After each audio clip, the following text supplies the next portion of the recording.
Hey everybody, this is the first video for the new channel that I've created, Modern Day Nostalgia. And I didn't want to just start it off like most gameplay channels or video game channels do by just simply throwing up a bunch of gameplay footage right off the bat. I kind of want to do something a little different, which is start off the channel with a collection video of all the games that I have in my collection and kind of do some commentary so that the viewers know what games they can expect to see played or what games they can ask in to get played. Which of course, until we get viewers, we won't really have that the fans to go to you know, ask, hey, what do you want to see? So I'm gonna start by going kind of in chronological order of console release. So for example, this video is going to be the Atari 2600 collection video. You can probably tell from the title down there. So I'm going to get started, and at the end of the video I'm going to show the model of Atari 2600 that I have, because I'm not 100% sure that it's a Atari 2600 Junior. So I'm just going to, you know, show it. Maybe somebody in the comments can let me know exactly what model it is. Quick story on how I got my Atari 2600. Whenever I was a really young kid at my grandmother's in her, I guess, playroom, even though it's kind of the Christmas room now as well, but she had this really tall bookshelf. It's not that tall anymore since I've, you know, gotten older, but at the very top there was this box, like this really clear box, kind of with NES colors on it. Actually, I think it's for the NES, but it said video game, or like video game console box or something. It's just a box store, like carts, the system, cables, extra controllers, stuff like that in. But I always wondered what was in it. And it wasn't until I was about 12 or 14 that she finally brought it down and let me attempt to hook it up and see if it would work. Well, she was using this really old, like, wood grain television, you know, the really big, long, heavy ones that were like floor units and were more of a decorative item to plug it up. And she had these, and it was so old that it used this power connector, and I might have it in this box that I can show you, but it had like these two prongs that you would screw in to get the video signals and sound signals and stuff from it, and it wouldn't work. So she's like, oh, it's probably broke or whatever. So it went back up to the box for about another 4 years, and then whenever I turned 20, I asked her if I could, you know, get it down and try to get it working. So I took it down, took the box home, and you know, bought one of the coaxial adapters that you just plug in the Atari lead into, which the Atari lead just kind of like this long cylindrical thing that you just plug in to the, I guess, RF adapter. So I bought one of those off of online for like $3, plugged it in, fired right up. So it works. Came with 2 controllers, a bunch of manuals for the games. Yeah, I've only picked up 2 Atari games since I've got this, but they're kind of interesting ones, so I'm going to start this off with Amazing Spider-Man and the Green Goblin. I first heard about this game in the Angry Video Game Nerds Spider-Man video, and it looked kind of crappy there, but I decided, hey, you know, I'm going to pick one up, and I wanted the box with it, so I tracked down one on eBay and got the box, and I really like the box art. It looks really nice. It's got that vintage feel to it. I mean, my box is a little messed up. It's got like some damage right here, but you know, it's about 30-40 years old, so what can you really do? But it came with the manual, and this is what the inside looks like. But it came with the manual, so I was happy about that. But I mean, judging, you know, what the Atari could handle, it's a decent little time killer. I had some fun with it. I didn't get as pissed off as he did playing it, but yeah, Amazing Spider-Man for the Atari 2600, or just Spider-Man for the 2600. But yeah, next up is Asteroids. You know, it's the standard format for a space shooter game. You drive a little spaceship and you shoot asteroids that come to your ship. And that's pretty much it. It's, again, a pretty fun game.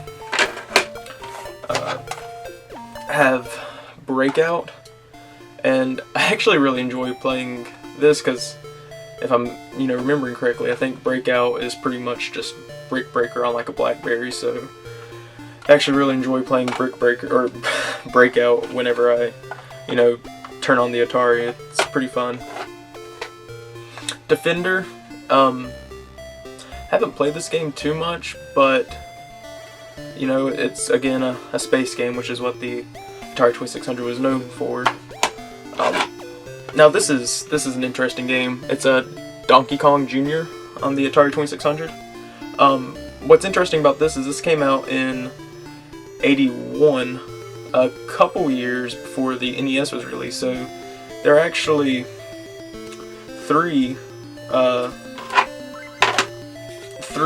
Nintendo games, I think. There might be more on the Atari 2600, which is kind of cool.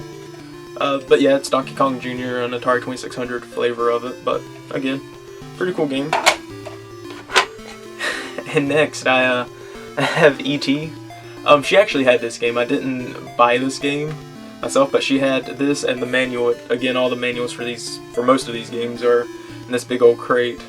Not crate. I'll pull up the box at the end of this video and show everyone. But yeah, Atari 2600, and it's, I don't know what to say, because imagine just this terrible game. And I guess if I was a kid in the era that this game came out and was brand new, I could understand why it was hated and why it got buried in the desert.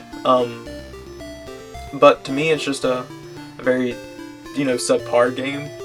I've played way worse games than this, and you'll see a couple of them in this series of videos, because like I said, there's going to be a ton of videos, and I'm just breaking it up into by system, so people can watch the videos for the systems that they're interested in seeing what I have, versus this one long drawn out part 1, part 2, part 3 video. It's Atari, Nintendo, Super Nintendo. So yeah, E.T. on the Atari 2600, and I actually one of my local video game stores that I frequent had a box full of sealed Atari games. I think they had a Sword Quest and a couple other ones, but I seen this one, and it actually even has the price sticker, and I don't know if, yeah, 50 cents is what this game was going for, and I imagine that label is whenever the market crashed and they were just trying to get rid of stock. But yeah, it's still sealed, and it even has like the little hang-up tab. But I have 2 copies of E.T. I'm not proud, but yeah. These are the only 2 boxed Atari games that I have, and I'm actually really proud to have a sealed copy of E.T. The next one is Ghostbusters, with some very interesting cartridge art.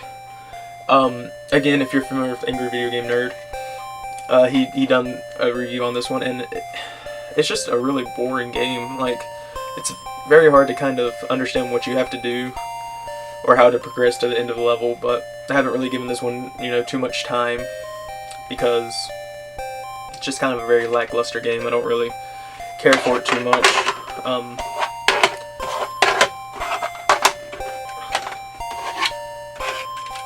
The next one is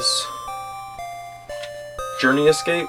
I actually can't get this card to work, so I don't really know what this game is like.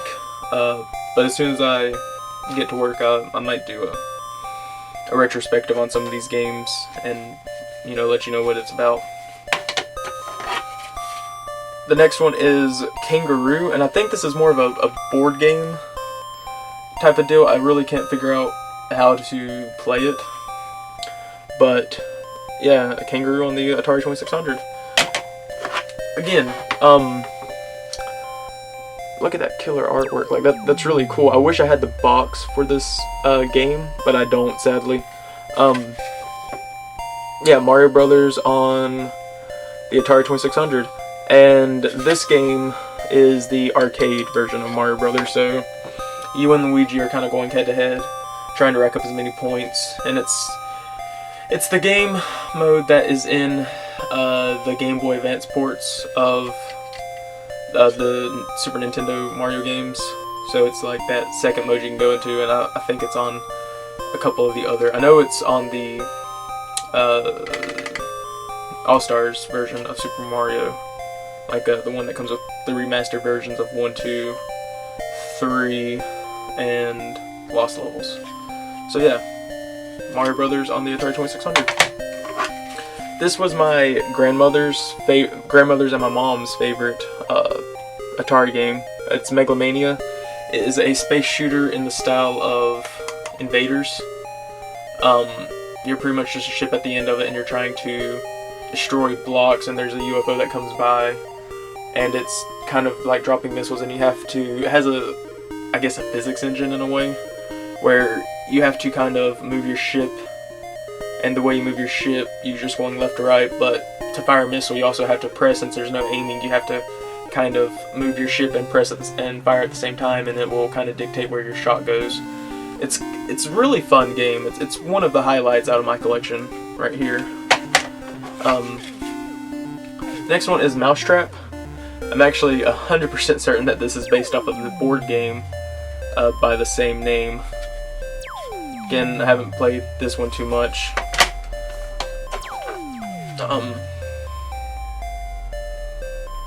And this is 8 telegames by Sears and Roebuck. Or Roebuck. It says use with standard paddle controllers. It's 8 telegames, but it says Night Driver on the bottom of it.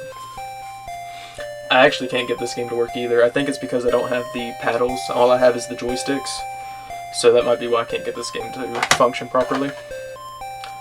And Pac-Man on the Atari 2600. And I believe this is actually a pretty terrible port. Like every time I see someone's video or collection video, they always bring up how this is a pretty bad version of Pac-Man. These are all the games I have. I don't have, too many, but let me get all these stacked back up, and I will. Yeah, that's been my Atari 2600 collection video. Stay tuned for the other ones I'm going to be covering later, guys. You've been watching Modern Day Nostalgia.